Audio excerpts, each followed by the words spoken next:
CGTN, China Global Television Network.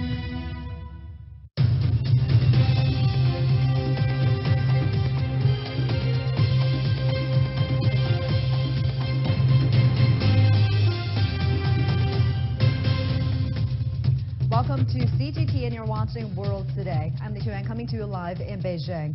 Our top story, the Russian Defense Ministry says it has killed 12 field commanders of Al-Qaeda former Syrian affiliate and seriously injured its leader in an airstrike. The offense took place in Syria's northern city of Idlib, the main stronghold for al-Nusra Front.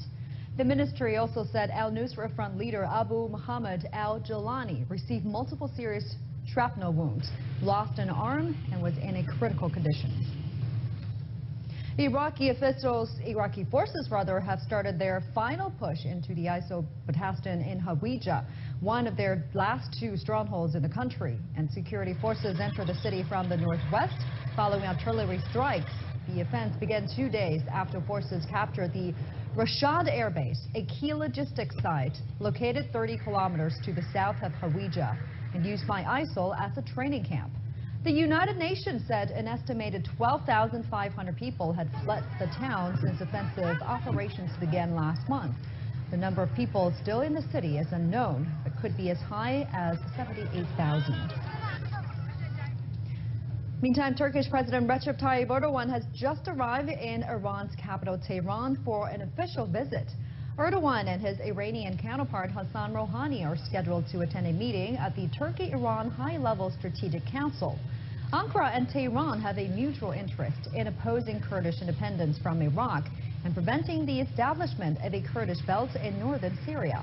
Bilateral ties between Turkey and Iran have strengthened since a failed coup attempt in Ankara in July last year. Iran voiced its support for Erdogan, saying that Tehran preferred governments to be decided by people's votes rather than by tribal, sectarian, or hereditary leaders. Now, Russia has said Venezuela President Nicolas Maduro will attend the Russian Energy Week Forum this week in Moscow and meet his Russian counterpart Vladimir Putin on Wednesday. The two leaders are expected to discuss the development of their country's strategic partnership and will also touch on international and regional problems during the meeting. Now let's go live to our correspondent Daria Bondarchuk.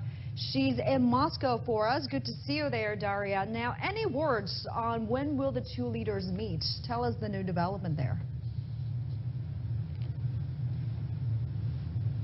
Yes, well, President Maduro and President Putin are expected to meet on later today on the sidelines of this Energy Week Forum that is underway in Moscow and St. Petersburg, kicked off today. And earlier today, President Maduro, at the opening speech in one of the panels of this forum, did talk about Russia relations with Venezuela and some of the objectives of his meeting. He was questioned by journalists what he is planning to discuss.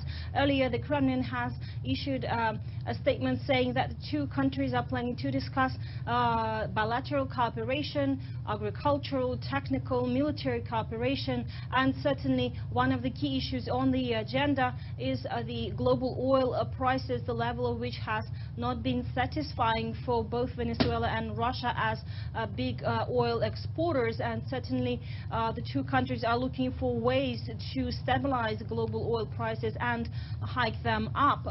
And President Maduro, at the opening of his speech at the opening of this Energy Week Forum in Russia, did say that he is urging for OPEC members and non-OPEC members who have agreed earlier this year to cut and freeze oil production, that they adhere to that agreement and that they implement that decision more thoroughly. And tell us a little bit more about the major targets of the forum and the challenges stand in the way and how they're planning to overcome it.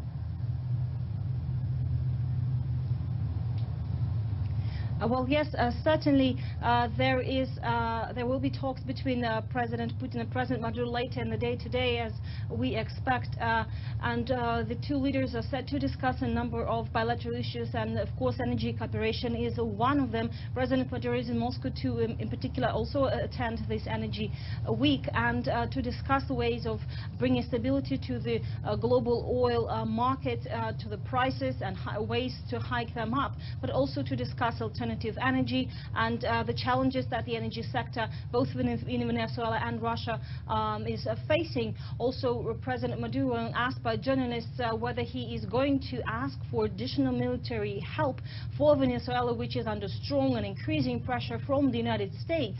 President Maduro said that he's not going to ask for additional help, that what Venezuela has already is sufficient, but he praised good and strong relations between Moscow and Caracas, saying that in the past the two countries have enjoyed very strong friendship and still do, and that Venezuela feels support from Moscow.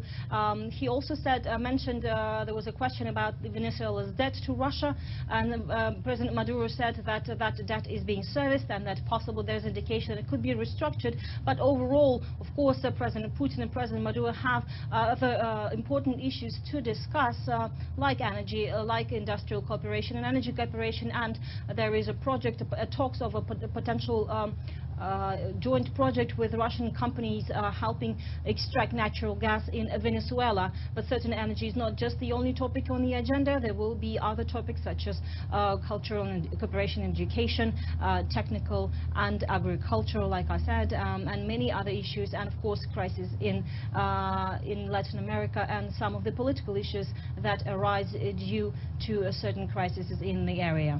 All right, thank you, Daria. Daria Bondarchuk joining us live in Moscow. We're now watching The World Today. We have much more to come after a short break. Stay with us.